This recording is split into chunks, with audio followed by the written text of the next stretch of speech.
Good morning, my friends. Happy Monday. It's Jill here. And if you're new to my Empowered Fitness community for women over 40 looking to get energized, confident, and strong, I come in here every single Monday and I do a Monday motivation chat because that is the thing that y'all tell me is holding you back the most from getting amazing results in your fitness journey. And so I'm here to help. And so today I'm going to give my little spin on getting motivation, but I also want to direct you to a presentation I did just a couple weeks ago on motivation, focus, and confidence. And so I've included the YouTube link. I uploaded it. It's both in here in the Monday Motivation Guides, and it's also in on my YouTube channel. And so you can look at it both ways. But I included the link for you because I really want you to take the time and work on this. If you know that motivation is not your strength right now and it's holding you back, then it has to be the thing you focus on. So I want you to either grab some tea and focus on the video, find a time when you can cozy up with some tea and find a comfy spot,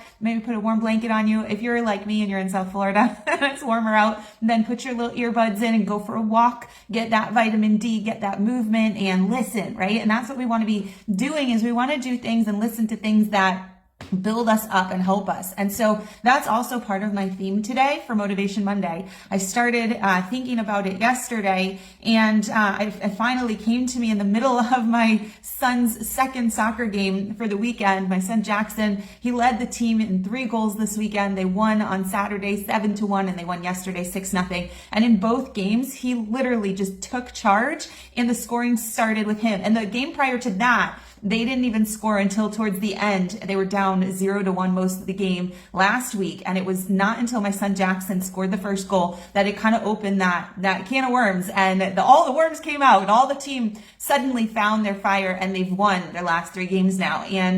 And it just like, he's what motivated me. If there wasn't somebody who stepped up on that team and just said, you know what, I'm going out and scoring and just got that energy up, then it's possible that they could have lost these games or they wouldn't have had the fire that they did. And so that's what I want to say today is, although I'm constantly saying, you know, you got to look inward and you got to figure out what you got to do for yourself and what your intrinsic, right, inside what your motivation is and what is moving you to want change more than what's keeping you staying the same.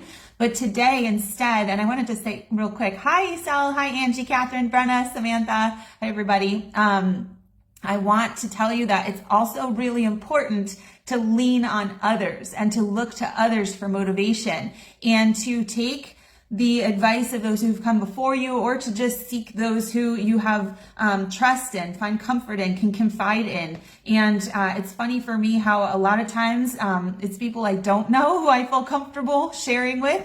I mean, I know a lot of you have been following me for quite a while. Some of you are new, but I find so much excitement in meeting and talking to new people. And I feel really comfortable sharing myself wholly with other people because I know that's what opens them up to me as well. And that's how I can best help somebody, is if I get to know them. But I also lean on others when I want to improve at something that I know there's other people who are better at, you know, and things that come to mind yesterday. My mom is a great connection for me in the acting world. And she gave me the phone numbers of 2 people. And she said, you know, to send my information, we call it a reel with, you know, samples of my acting stuff and my auditions. And, you know, and I made a new reel and I sent it to her, my dad, and they're the experts, they're the actors. And, you know, and they gave me lots of information. We went back and forth. And I kept on improving it. And it's because they're the ones I turn to when I need help there. And a lot of times when I'm at the golf range, you know, at my lessons, and I look to my side and I look to my friend Lindsay, who I know she's an amazing golfer, and I just observe her and I see, you know, what is she doing? How is she setting up? What are the questions that she's asking of our instructors, and just observing others? And it's funny because I know she also watches my social media, most likely for my fitness and nutrition tips. And we just quietly observe each other. And I know I could go to her if I needed anything, and she knows she could come to me if she needed anything. And I think sometimes looking to others and not being intimidated by their success, but really drawing from other success and, you know, saying to somebody, hey, I need help. Hey, I need accountability. Hey, you've got what I want. Can you help me? And so it's really important, but it always comes down to taking action and doing something, right? And so today, the big piece of action that I want you to take is to go ahead and go back and watch that presentation I did on motivation, focus, and confidence, and listen to the things that you need to do.